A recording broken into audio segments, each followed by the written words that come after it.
Welcome to Leadership Success in 10 minutes or less. My name is Betsy Allen Manning. I'm a leadership speaker, best-selling author, and communication expert. And today I'm going to give you 5 steps for building trust in the workplace. Now, as you know, trust is the foundation for building strong teams, creating a positive work culture, and producing massive results. And the cost of not having trust within your organization may be greater than you're aware of. Fast Company magazine shared a story about a Fortune 500 company who took an average of 89 weeks to execute change within their company. 39 of those weeks were a direct result of mistrust. And according to the Edelman Trust Barometer, which is a survey of 33,000 people in 28 countries, 1 in 3 people stated that they don't trust their employer, which results in low morale and less productivity. Think about it. Have you ever worked in a place where trust didn't exist? You probably experienced a workplace where people are unreliable, inadequate, uncommunicative, and they're inconsistent in their moods and in their work as well. It's what I call a low trust workplace. A high trust workplace, on the other hand, is where you'll see people taking ownership of their responsibilities, helping one another out, speaking highly of one another, communicating more often, and, well, they tend to be more productive all around. So how can you, as a leader, start to build a high trust work environment? Well, in this video, I'm going to share with you the 5 steps for building trust in the workplace by breaking down the word trust. The T in trust stands for be transparent with your team. You know, without transparency, people tend to make up their own truth about things. So for instance, if you didn't give feedback when someone made a mistake, they may feel it's okay to make that mistake again because they've made up that truth in their mind.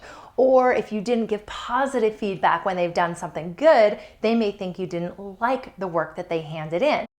Be transparent by giving constructive criticism and positive feedback often so people understand where you're coming from and what your expectations are. You can also be transparent by admitting the mistakes when you make them and being vulnerable with others. It shows you're not a perfect person, you're human, and it's a great way for them to connect with you and get to trust you a little bit more. The R in trust stands for respect everyone. Respect your employees' times, their opinions, and their ideas.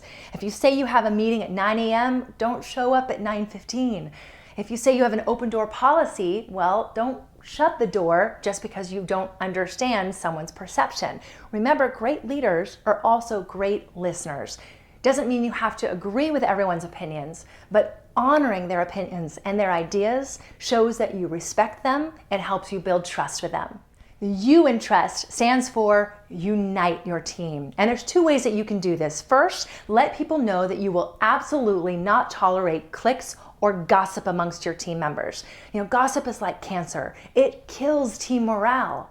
Another way to unite your team is to give them a team project to work on. So if they fail at the team project, they all reap those consequences together. However, if they succeed at that project, then they all receive the reward together. The concept here is the team that struggles together and succeeds together is a team that unites together. The S in trust stands for show you care. You know, there's a quote by John Maxwell, who's a leadership expert, that says people don't care how much you know until they know how much you care. Trust is built when someone sees that you truly value them as a person and not just an employee. In my audiobook, The Triumph Method, I walk you through the top 5 things employees say they need in order to have job satisfaction. And number 1 on that list is feeling valued. You can show people you value them by learning more about them personally, praise them daily, and ask for their input more often. The last T in trust stands for trust building activities. A high trust workplace does not happen by accident. So one of the ways that we can raise morale and build trust at the same time is by providing activities that are focused on building trust amongst the team. When I conducted a training for Princess Cruises, at the end of the training, I included some trust building activities. One is called the index card game. I had everyone write down something positive they thought their fellow employees brought to the team. And when we finished, each team member walked away with an index card full of compliments they never knew their coworkers thought about them.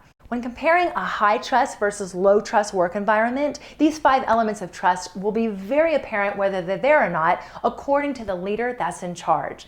So my challenge to you is to work every single day on the 5 steps to build trust in the workplace.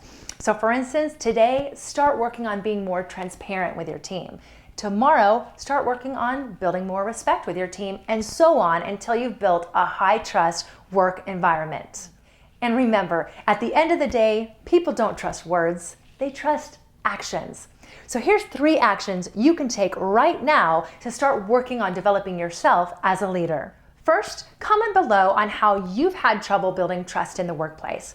Next, for more trust-building ideas, as well as some tips on gaining respect and influence within your team, check out my audiobook, The Triumph Method, where I show you 7 ways to gain commitment and develop highly motivated teams. It's on sale for just $20, so get your copy now at betsyalanmanning.com. And last, if you're looking for a keynote speaker for your next event or looking for more advanced training for your organization, contact me on my website and let's discuss how we can work together. All right, you've learned it, now go live it and lend it to someone else who also needs to hear it. Never ever let the limitations that others place on their own lives affect what you want to do.